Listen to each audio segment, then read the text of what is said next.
Doobie doobie doobie doo body billionaire cash chopping and spending the cash.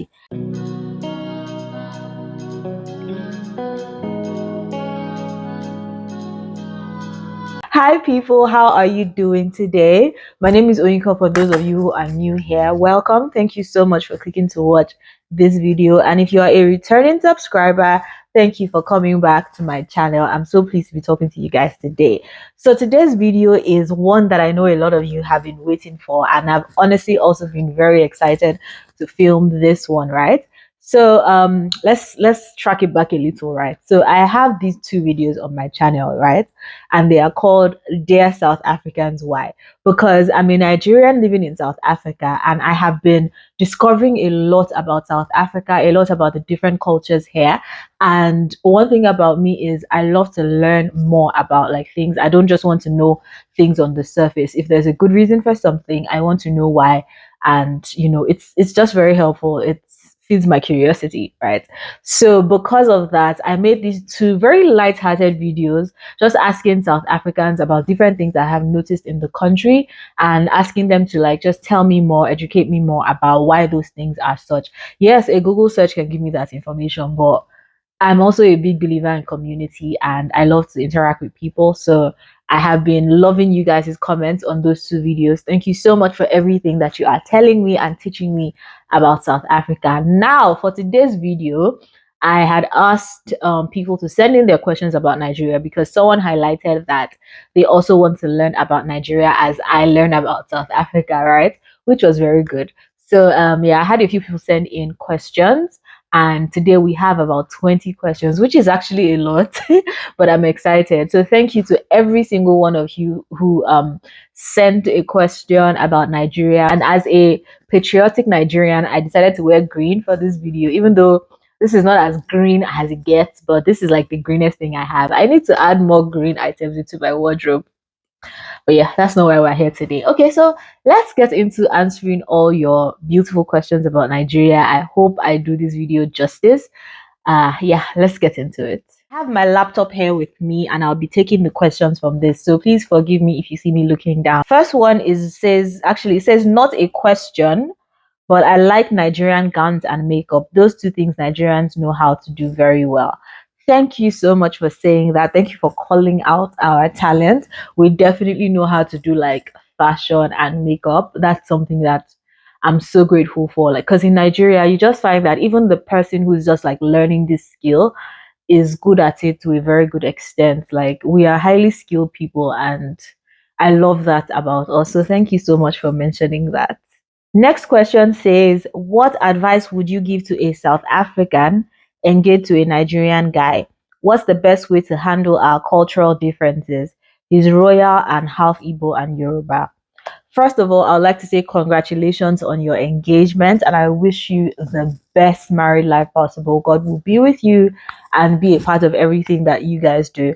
And now my answer to this is it's a few things I would say actually. The first thing I would say is be open-minded to the culture. So if you're open to learning new things, not necessarily changing yourself, but just learning and understanding new things about your partner and why they do the things that they do, and the cultural nuances behind the things that they do, then you would find that there's more understanding between both of you. And I assume or I expect that he's also as open to you and your culture and why you do those things. Yes, I know a lot of times they say, oh, it's the wife that's marrying into a new culture and so she needs to learn this and that, but I also believe that both of you are coming together and you equally owe it to each other to learn about each other's cultures and adjust to each other. Okay, so girl, please don't feel like you have to give up everything that you know because of this person. They also have to adjust to you in a sense, right? Just show up as your true self in the sense that you don't need to simmer it down or you don't need to fake things that you genuinely don't even understand, right? Show up as you are. Each day you are evolving. I pray that your marriage lasts forever. So that means you guys have the rest of your lives to learn each other, right? So you don't have to figure it all out in the first year or in the first 2 years. Each and every day, show up as your true, authentic self so that you don't catch yourself, living a life that you don't necessarily enjoy because you're just trying to act like you understand someone's ways when you actually don't. Okay. Also, don't live for the in-laws. Like, don't feel like, okay, now because I'm married to a Nigerian, then my Nigerian in-laws must think a particular way about me and about how I'm adjusting to the culture. No, focus first on yourself and your partner, and then let everything else flow from there. And lastly, I'll just say, forget everything you've seen in the media. I know that there's a lot of content out there, a lot of movies out there about Nigerian in-laws and how they are bad and all. I promise you, those are just the movies.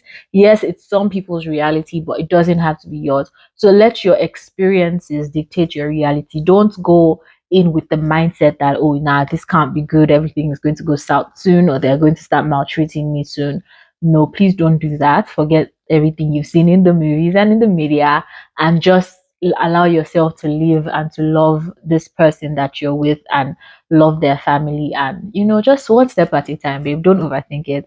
Like I said, I wish you guys all the best, and I hope that your marriage is beautiful. Okay, next question here says, first, why do you guys eat so much pepper, with many O's, by the way? So much pepper. OMG, the hotness is crazy. Let me address that first, because this person has two questions.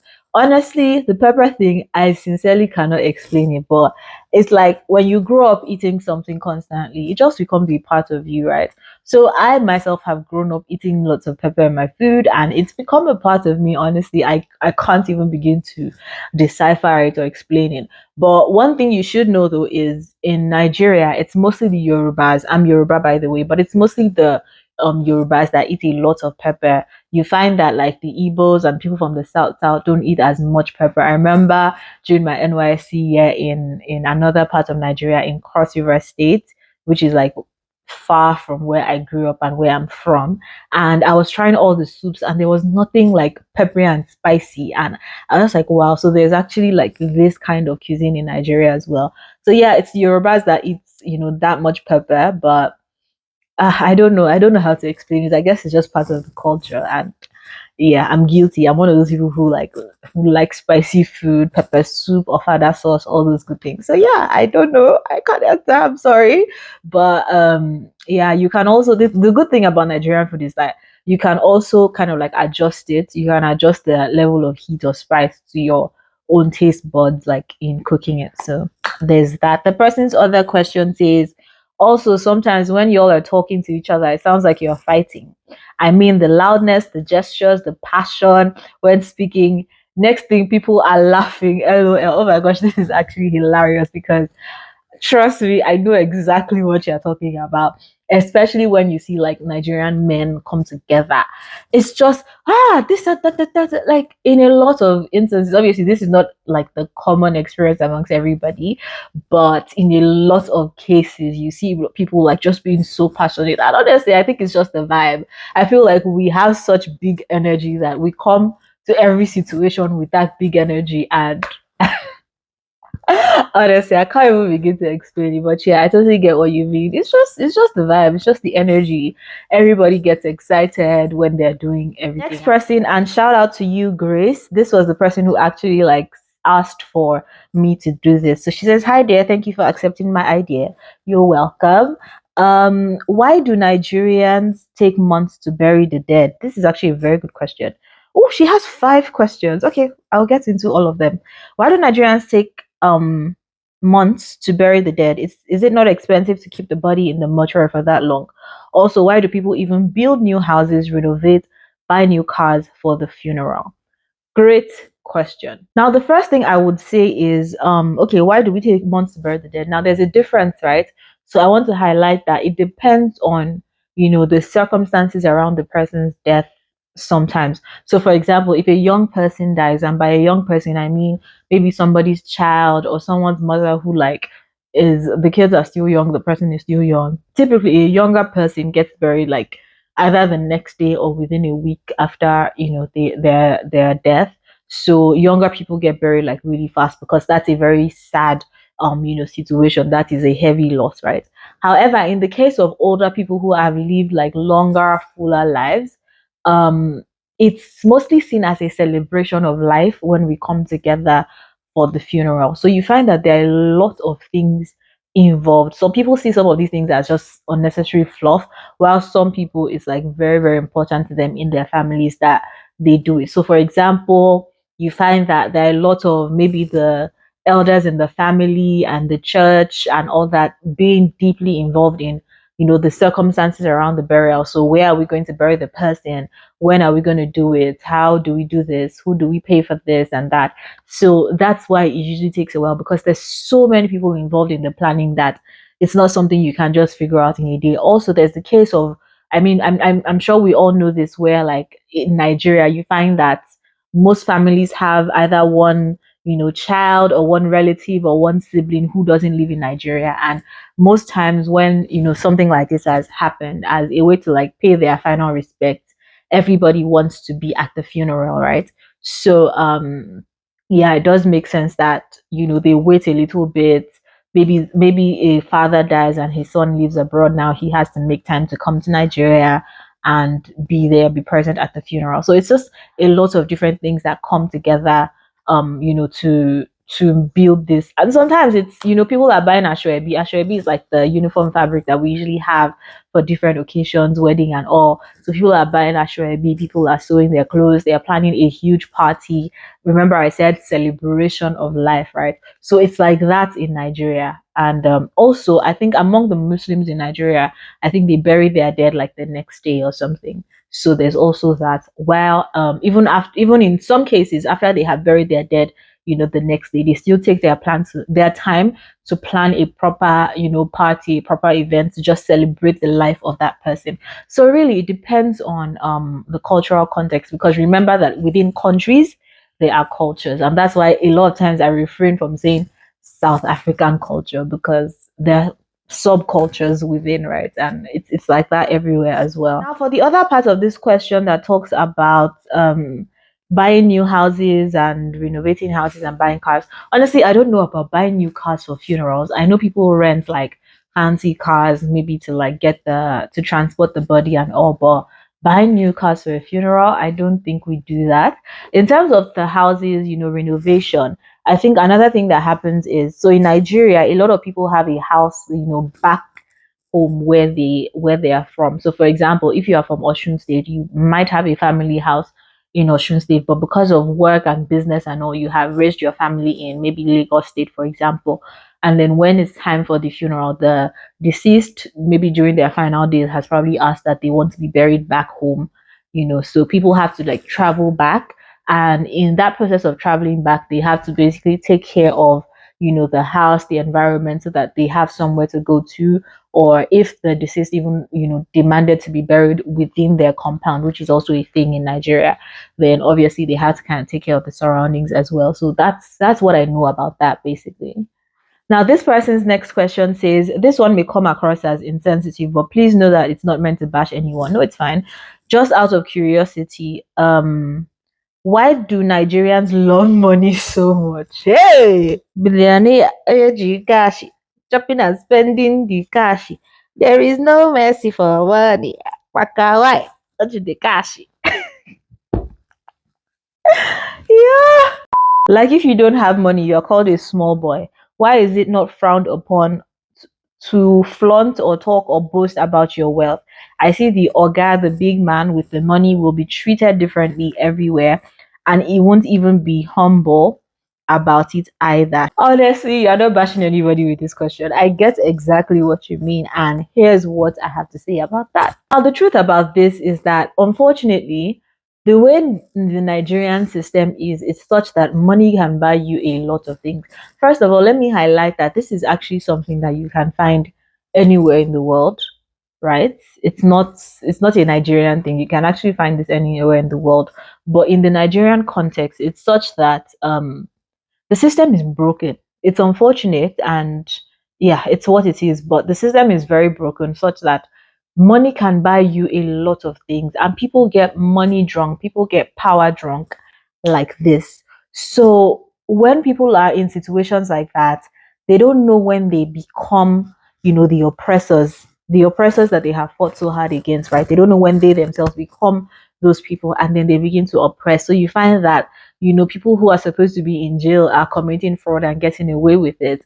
or because they have money, or people who, it's from the smallest things, people not treating their staff well because they feel like they are immune to the justice that comes with that just because they have money. And unfortunately, the system is not holding them accountable. So the thing is, money is like a weapon. Money is the lifeblood of many people in Nigeria.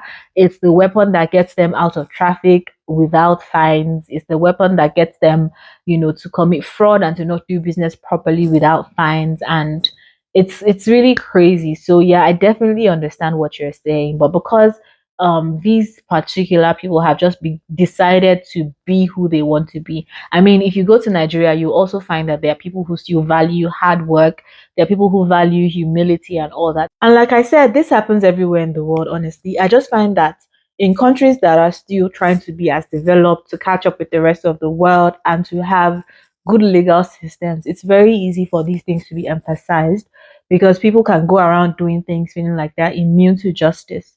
So I feel like that's the case. Whereas you'll find maybe, for example, an American doing these same things, but because they know that there is a justice system that is going to get them if they do the wrong things, then they're a bit more sneaky about it. They're hiding it. But in Nigeria, you can show it off because you feel like you're going to get away with certain things. So yeah, that's my answer to that. Next question says, where did the tribalism stem from? Why can't other tribes stand together or intermarry? You can hear an Igbo person saying, I will never marry a Yoruba girl or Hausa or vice versa.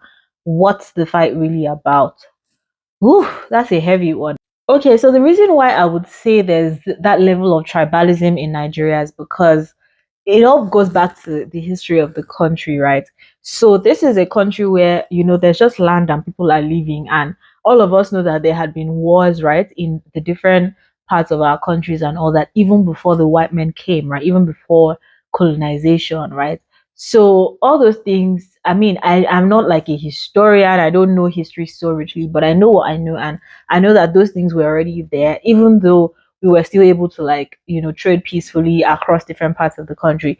Now after or when colonization came, I do know from history that, some parts of the country kind of like turned their backs on others, and it's like, oh, we thought we were going to stand together as a united front, whereas because of what you are benefiting in the slave trade and all that, you guys are then, like, sucking up to the white people, and others are suffering and all that. So that was another factor that led to a lot of divide in Nigeria. And then there's also the civil war, which, was very, very ugly. I think you should read up a little bit about the Nigerian civil war because it drives me crazy to even think deeply about it. Right. So yeah, there's all that. And so just all those things coming together, there's been that history of division. Now, most of these things happened during like our parents' generation, right? And so people in that generation or people of that age are still very much like holding on to those bad memories. And that's one of the reasons why all these things happen. Because I assume that it's going to be a lot more reduced in our own generation and the generation to come, because I guess people are just becoming a lot more flexible, and people didn't have like the first hand experiences of those wars and those like terrible things that happened. And so people are more welcoming to each other now than back in the day. That's one way to look at it. And then another thing, especially with the part of the question that talks about marriage, is you would find that people who are more open-minded, who are more, I don't want to say educated, but basically who are just more like open-minded and tolerant of other people, right? They don't have as much of a problem with this intermarriage as the people who are like very staunch in their tradition. And the thing about Nigerians is we are so diverse in our culture. I feel like a lot of people don't even understand the depth of it. Like, there are Nigerian foods that I have never tasted and I may never taste because of how far away that culture is from mine, right? So it's like that. It's like extremely different parts of the country have, in some cases, very, very different cultures. So when two people who are like extremely traditional in their ways come together, there's no way there won't be a clash. If open-minded people come together, then of course each person can bend for the other. In summary, I feel like the solution to, or the reason why the tribalism is there, is because of the history, and because I don't know, maybe a few people don't have open minds, but I feel like the solution really is to forgive and let go of the past, and I guess open your mind more, be more flexible, be ready to learn other people's culture and let everybody shine. Okay, moving on. The next question says, why are the elders or leaders of the community involved in deciding bride price? Any significance? The elders and leaders of community, maybe in like very rural areas, they come together. But from what I know, especially with like modern day weddings and stuff, which is what I'm more conversant with, I think the family just comes together to decide. And even nowadays, like most families don't say, okay, this is like the price or something, especially because of the rise in like divorce and domestic violence cases. People are just being more careful not to act like, oh, we sold our daughter to you or something like that. So yeah, that's not really a big thing in Nigeria in a sense, but maybe in more rural places that I have not experienced yet, maybe the community comes together. Next question says, are Nigerian mom-in-laws like Patience Ozokwo? If you don't know Patience Ozokwo, I want you to do a YouTube search after this video and just watch a few clips of her movies. So basically, Patience Ozoko is a Nigerian actress, amazing woman by the way. But she used to act movies in like the early 2000s, early mid 2000s, and a lot of those movies she took up the role of a wicked mother-in-law because I don't know, I guess those were the stories that were selling at the time. And so yeah, she was like the resident wicked mother-in-law of Nigeria. And yeah, those movies kind of have given people an impression. But if I'm being honest, the answer to that question is no, because I myself am married and I have one of the most fantastic, most fabulous, most amazing mother-in-laws in the world, if I do say so myself. And I have also seen like, friends or aunties or people who have just you who have mother-in-laws or who have become mother-in-laws and how they get treated. So really not all Nigerian mother-in-laws have that vibe, please. If there's a Nigerian uncle that is toasting you and it's because you are afraid of what his mother could be, that you are saying no to him, please rethink your ways. I don't think it's that deep. Yeah, that's what's up. So yeah, thank you, Grace, for your questions.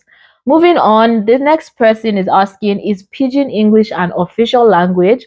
Like, do teachers speak Pidgin in class? And the simple answer for that question is N to the O, no. So the official language of Nigeria is actually English. Pidgin English is like it's like street language, right? It's like just a morphed form of English where your Igbo person can understand, your Yoruba person, your Hausa person can understand. So no, Pidgin is not an official language. As a matter of fact, if you find a teacher speaking Pidgin in class, like it's frowned upon because it gives like street language. So that's kind of like how we see it, and parents will literally like faint if they found out that their kids teachers were teaching in pidgin. Maybe in rural areas though, where teachers kind of have to come down to the level of the people because they're so used to speaking their local dialect and they're gradually trying to introduce English, you would find that. But like in an ideal setting, you'll definitely not find that. And the next question is also closely related to language. It says, why do you guys not know each other's languages? E.g., in South Africa, a Zulu may not really know how to speak Soto, but will understand the basics and maybe have conversation. But it seems that's not the case in Nigeria, even more so when an Igbo person does not know how to speak Igbo. Yo? First thing I feel like I need to highlight here is the fact that Nigeria has a lot of languages. As of my last check, Nigeria had over 500 languages. And I know that it's a bit hard to believe this. Like, how do you come up with 500 languages? But trust me, Nigeria has a lot of languages. Why? Because they are very small communities, and it's like each one of them just has their language or their dialect of the language or something like that. So it's not very easy to find, in that diversity, somebody just, choosing. I mean, if you had 500 languages at your disposal, how do you narrow down, okay, I want to learn this too, right? So you just learn what comes easiest to you or what you kind of like have to use on a daily basis. And that, I feel like that is why we have just embraced English as our official language. Another thing is, I think the people are so spaced out. You have to travel distances to go from one place to another in a lot of cases. So the people are so spaced out that like you don't even begin to interact with some languages at all.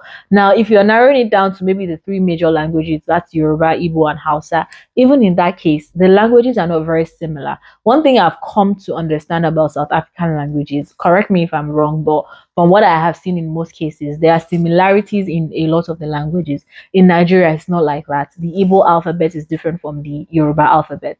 There are sounds you make in Yoruba, like b, for example, that you don't necessarily make in Igbo or in Hausa. Like so, the alphabet is different. There's so many differences between the languages that it's just difficult. And because of how much we have embraced English as a language, it's just easier to fall back on that and learn that and know that almost wherever you go, people understand that because if you go learn another language, then what are the odds that you don't move away from that place and have to start learning another one and another one and another one again, right? I see you mentioned a case where maybe an Igbo person doesn't even know how to speak Igbo. And I would like to say that this is one reason why I really respect South Africans because I feel like you guys hold your languages so dear and it's so beautiful to watch. Obviously, as a foreigner, sometimes it's an inconvenience for me because I'm like, sorry, can you speak English to me? But I better deal with it in my own way because in and of itself, it's a beautiful thing that you guys are doing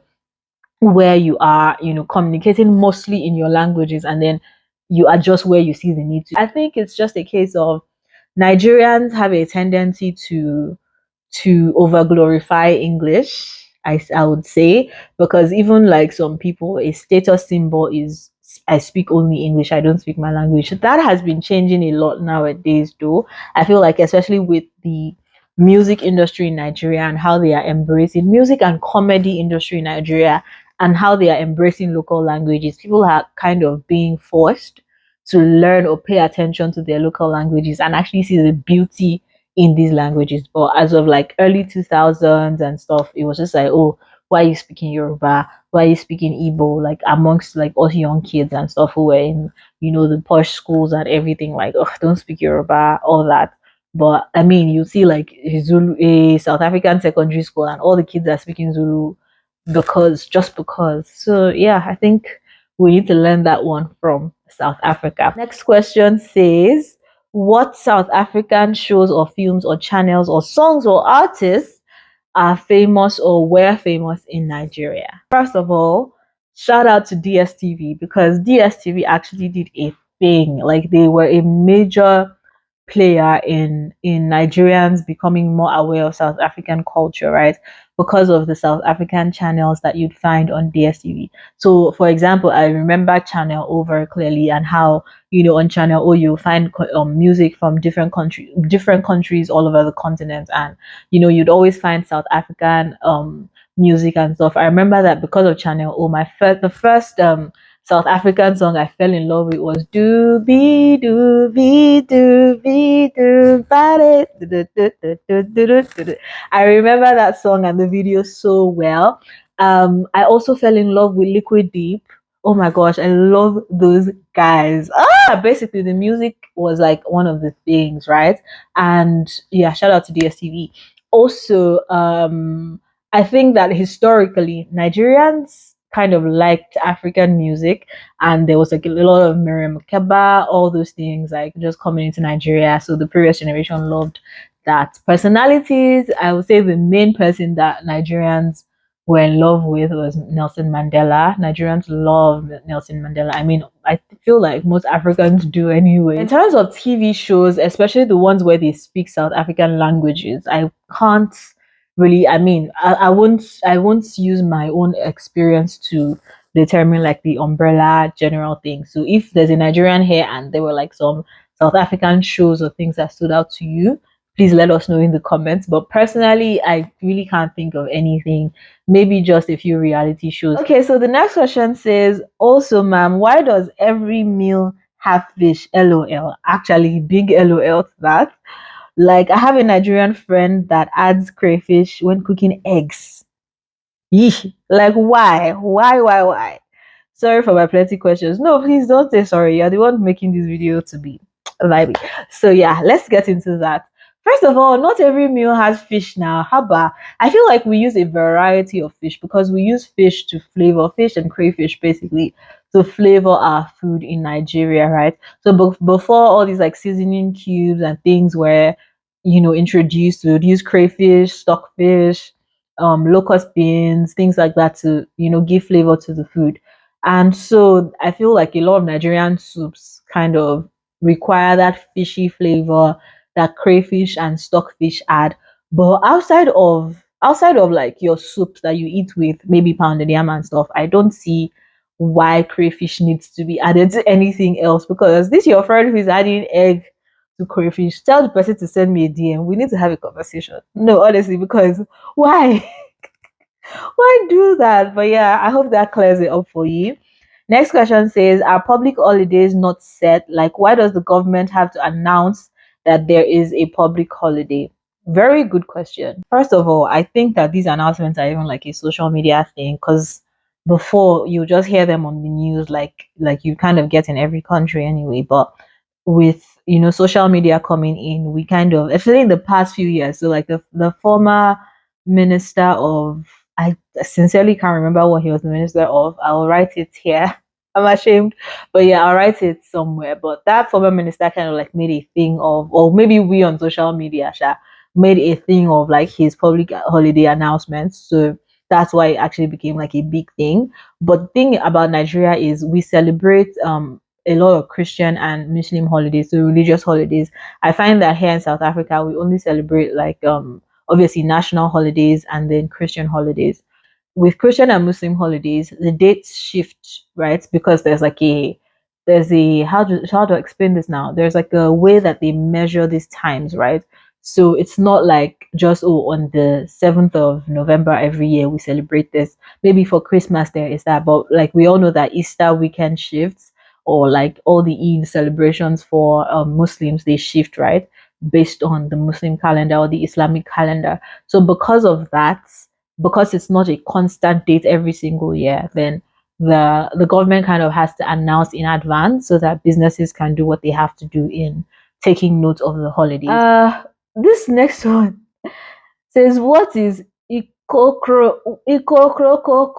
Hey, what is ikokroko? That's what the person actually said. And sincerely, I responded and I said, please, I need you to check the spelling and give me some context because I don't know what is ikokroko. I don't know it. But yeah, I'm sure this person like maybe heard something somewhere and didn't know how to spell it and all. So if you want to clear that with me so that I can properly answer you, then please make sure you do that. Uh yeah, I think that's the end. Somebody said, where does one even begin?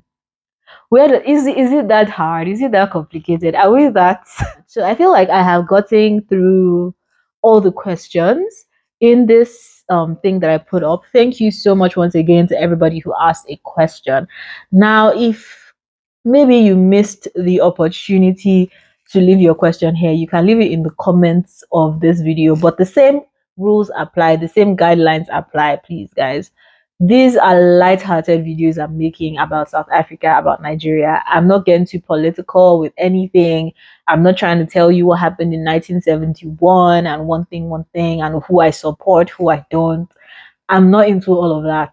I'm no, no, no, no, no, no, no. So please, if you're gonna ask me any questions about Nigeria, please keep them as light-hearted as possible. Let's not get too dramatic with it. And please let's keep it respectful as well. I'm really grateful for everybody who sent these questions because everybody kept it very, very nice and kind and respectful.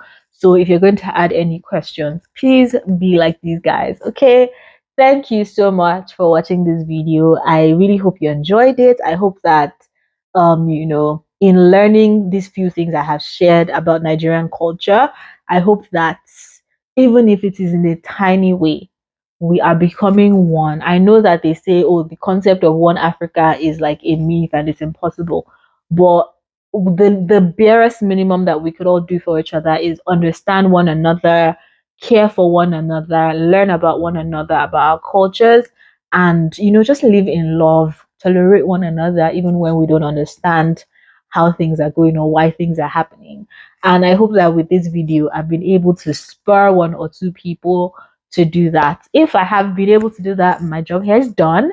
Thank you once again for watching. Please and please don't forget to like this video, because by liking it, number one, I know that you actually like it, and number two, you are making sure that YouTube, sends this video to other people who might be interested in watching it.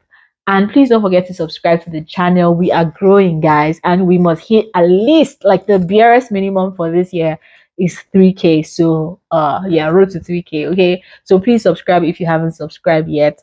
And the Nigerian girl in me is going to say thank you again, even though this is like the seventh time, but that's another thing we do. So thank you, thank you, thank you for watching, and I can't wait to talk to you guys again. See you on the next one. Bye.